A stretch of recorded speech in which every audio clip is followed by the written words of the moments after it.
ദൈവനാമത്തിൽ സ്നേഹവന്ദനം. നമ്മുടെ പ്രത്യേക പഠന പരമ്പര വിശുദ്ധ റോമാലേഖനം.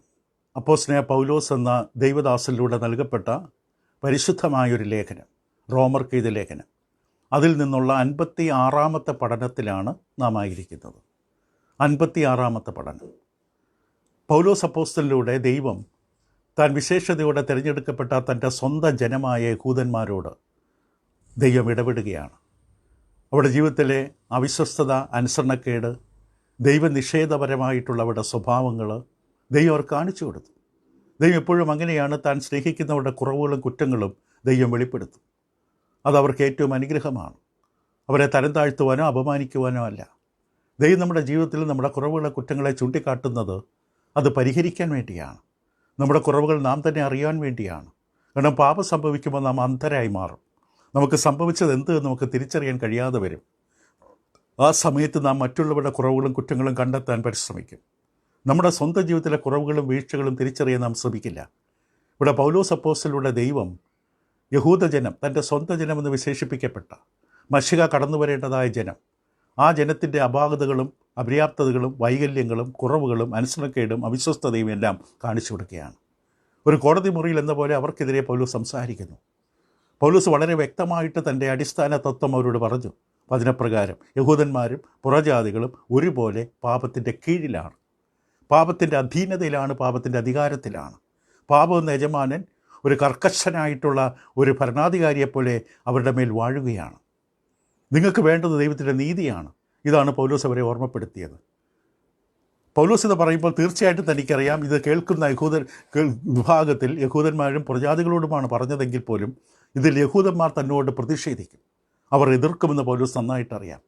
അവർ തെളിവുകൾ ആവശ്യപ്പെടും. ഇങ്ങനൊരു പ്രസ്താവന നടത്തുന്നത് എന്തടിസ്ഥാനത്തിലെന്ന് അവർ ചോദിക്കും, തെളിവുകൾ ആവശ്യപ്പെടും.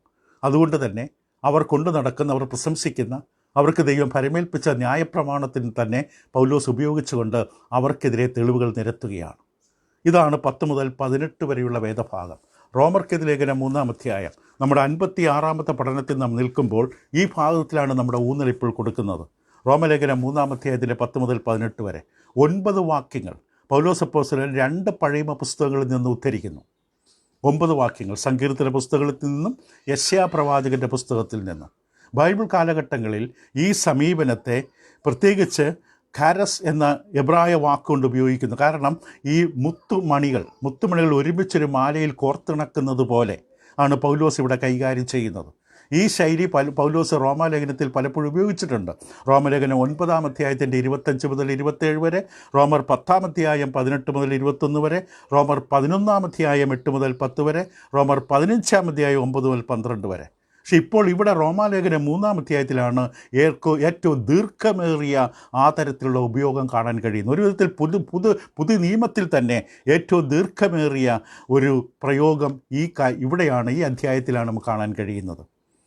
പൗലോസ് യവന പരിഭാഷ, പഴയ നിയമത്തിൻ്റെ യവന പരിഭാഷ, അതായത് സെപ്റ്റജിൻ്റ് എന്ന ആ പുസ്തകത്തിൽ നിന്നാണ് ഈ വാക്യങ്ങൾ ഉദ്ധരിച്ചിരിക്കുന്നത്. ആദ്യമായി ഉദ്ധരിച്ചത് 14-ാം സങ്കീർത്തനമാണ്. 14-ാം സങ്കീർത്തനത്തിൻ്റെ ആദ്യത്തെ 3 വാക്യങ്ങൾ, ആ 3 വാക്യങ്ങൾ ഉപയോഗിച്ചുകൊണ്ടാണ് പൗലോസ് റോമലേഖനത്തിൻ്റെ 3-ാം അധ്യായം അതിൻ്റെ 10 മുതലുള്ള വേദഭാഗങ്ങൾ പൗലോസ് കൈകാര്യം ചെയ്തത്. 14-ാം അധ്യായം തുടങ്ങുന്നത് ഇങ്ങനെയാണ്: ദൈവമില്ല എന്ന് മൂഢൻ തൻ്റെ ഹൃദയത്തിൽ പറയുന്നു, അവർ വഷളന്മാരായി മ്ലേച്ഛത പ്രവർത്തിക്കുന്നു, നന്മ ചെയ്യുന്നവൻ ആരുമില്ല, ദൈവത്തെ അന്വേഷിക്കുന്ന ബുദ്ധിമാനുണ്ടോ എന്ന് കാണുവാൻ യഹോവ സ്വർഗ്ഗത്തിൽ നിന്ന് മനുഷ്യപുത്രന്മാരെ നോക്കുന്നു, എല്ലാവരും വഴിതെറ്റി ഒരുപോലെ കൊള്ളരുതാത്തവരായി തീർന്നു, നന്മ ചെയ്യുന്നവനുമില്ല, ഒരുത്തൻ പോലുമില്ല.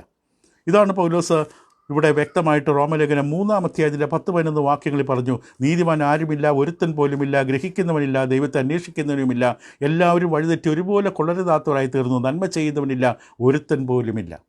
ഇപ്പോൾ 14-ാം അധ്യായം സങ്കീർത്തനം, 53-ാം സങ്കീർത്തനത്തിൻ്റെ ആദ്യത്തെ 3 വാക്യങ്ങൾ ഏകദേശം ഇതേ ആശയം നൽകുന്ന സങ്കീർത്തനമാണ്. ഇവിടെ എല്ലാം പറയുന്നത് മനുഷ്യൻ്റെ ചുറ്റിക്കറങ്ങുന്ന വക്കർ നിറഞ്ഞ മനുഷ്യൻ്റെ അവസ്ഥയെ പരാമർശിക്കുകയാണ്. ഇവിടെ നീതിമാൻ എന്ന വാക്ക് ഉപയോഗിച്ചിരിക്കുന്നു. നീതിമാൻ ഒരുത്തൻ പോലുമില്ല, നീതിമാൻ ആരുമില്ല. നീതിമാൻ എന്ന വാക്കിൻ്റെ അർത്ഥം ദൈവം മുമ്പിൽ നേരായി നിൽക്കുവാനുള്ള കഴിവ്, പ്രാപ്തി. ദൈവത്തിന് മുമ്പിൽ നേരോടുകൂടി നിൽക്കുവാനുള്ള പ്രാപ്തി, ആ അർത്ഥത്തിലാണ് ഉപയോഗിച്ചിരിക്കുന്നത്. എല്ലാ മനുഷ്യരും, ഉത്തരവാദിത്വമുള്ള എല്ലാ മനുഷ്യരും ജീവിതത്തിൽ നന്മകൾ പലത് ചെയ്യാറുണ്ട്. പക്ഷേ എല്ലാ മനുഷ്യ ജീവിതത്തിലും പലവിധ തിന്മകളുമുണ്ട്. ഈ തിന്മകൾ ഉള്ളതുകൊണ്ട് ദൈവം മുമ്പിൽ കുറ്റക്കാരായി തന്നെ നിലകൊള്ളുകയാണ്. ദൈവത്തിന് മുമ്പിൽ ശിക്ഷ യോഗ്യരായി തന്നെ നിലനിൽക്കുകയാണ്. യാക്കോബ് ഒരിക്കൽ ഇപ്രകാരം പറഞ്ഞു. യാക്കോബിൻ്റെ പുസ്തകം 2-ാം അധ്യായത്തിൻ്റെ 10-ാം വാക്യത്തിൽ, ഒരുത്തൻ ന്യായപ്രമാണം മുഴുവനും അനുസരിച്ച് നടന്നിട്ട് ഒന്നിൽ തെറ്റിയാൽ അവൻ സകലത്തിനും കുറ്റക്കാരനാണ്. എന്തുകൊണ്ടാണ് ഇങ്ങനെ? എന്തുകൊണ്ട് ഈ അവസ്ഥ? ഈ ഒരു സാഹചര്യം ചിത്രീകരിക്കുന്നത് ഒരു പാത്രത്തിൽ കുറച്ച് അഴുക്കുമുണ്ട്, കുറച്ച് വെള്ളവുമുണ്ട്. 2 പാത്രങ്ങളിലായി. ഈ അഴുക്കും മാലിന്യവും നിറഞ്ഞു കിടക്കുന്ന ഈ പാത്രത്തിലേക്ക് വെള്ളമൊഴിക്കുകയാണെങ്കിൽ ആ വെള്ളം ഒരിക്കലും അഴുക്കിനെ, മാലിന്യത്തെ ശുദ്ധീകരിക്കില്ല. അതേപോലെ വെള്ളം നിറഞ്ഞു കിടക്കുന്ന പാത്രത്തിലേക്ക് കുറച്ച് അഴുക്കിട്ടാൽ ആ അഴുക്ക്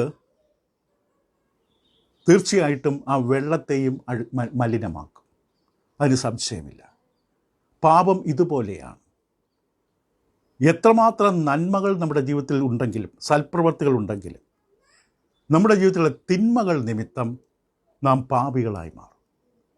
ദൈവം നമ്മൾ പാപികളായി നിലകൊള്ളും. ഇതിൽ എന്തെങ്കിലും ഒഴുകഴിവുള്ള ആരെങ്കിലും ഉണ്ടോ? ഈ അവസ്ഥയിലല്ലാത്ത ആരെങ്കിലും ഉണ്ടോ? ഒരു പക്ഷേ നമുക്കിങ്ങനെ പറയാം, നിർമ്മലമായി ജനിച്ച ശിശുക്കൾ, അല്ലെങ്കിൽ മാനസികമായ തിരിച്ചറിവില്ലാത്ത, മനസ്സ് നിയന്ത്രണത്തിലല്ലാത്ത, മാനസിക കഴിവുകളില്ലാത്ത മനുഷ്യർ. ഒരു പക്ഷേ അവരെ സംബന്ധിച്ച് മാത്രമേ എന്തെങ്കിലും ഒഴുകഴിവ് പറയാൻ പറ്റുകയുള്ളൂ. പക്ഷേ സങ്കീർത്തനക്കാരിലൂടെ വ്യക്തമായിട്ട് പറഞ്ഞു, നീതിമാൻ ആരുമില്ല, ഒരുത്തൻ പോലുമില്ല, ഗ്രഹിക്കുന്നവനില്ല, ദൈവത്തെ അന്വേഷിക്കുന്നവനുമില്ല. ഒരുത്തൻ പോലുമില്ല, ആരുമില്ല, ഒരുത്തൻ പോലുമില്ല.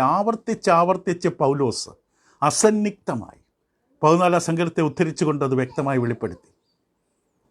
അപ്പോൾ ഈ ഒരു അവസ്ഥ ഈ യഹൂദന്മാരുടെ തെളിവുകൾ അന്വേഷിക്കുന്ന നമ്മുടെ മുമ്പിൽ പൗലോസ് കാണിച്ചു കൊടുക്കുകയാണ്.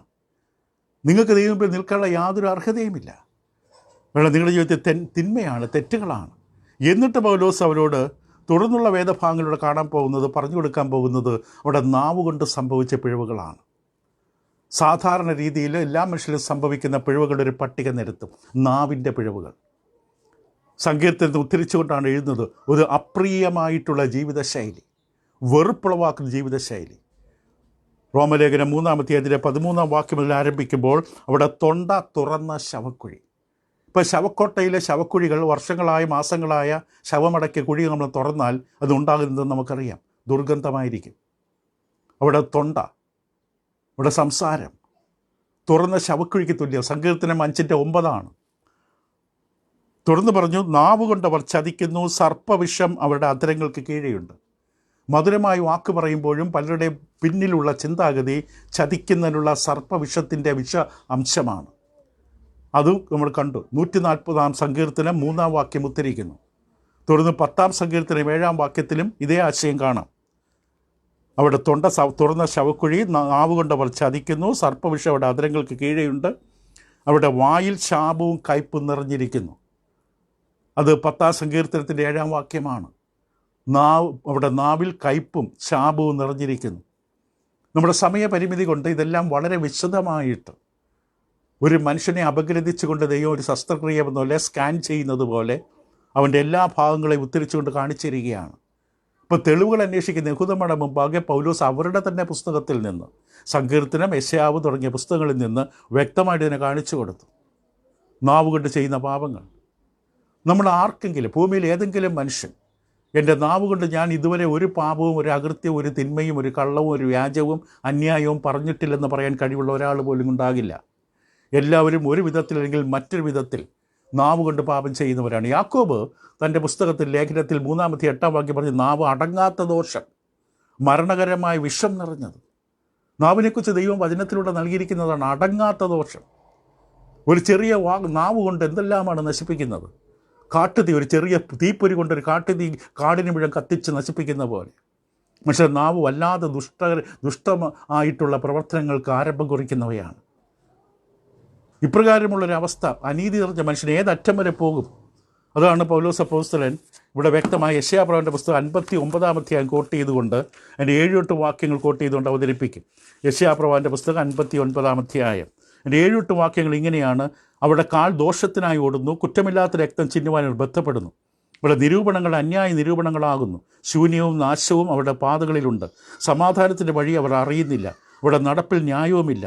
അവർ തങ്ങൾക്കായി വളഞ്ഞ പാതകളെ ഉണ്ടാക്കിയിരിക്കുന്നു. അവയിൽ നടക്കുന്ന ഒരുത്തരും സമാധാനം അറിയുകയില്ല.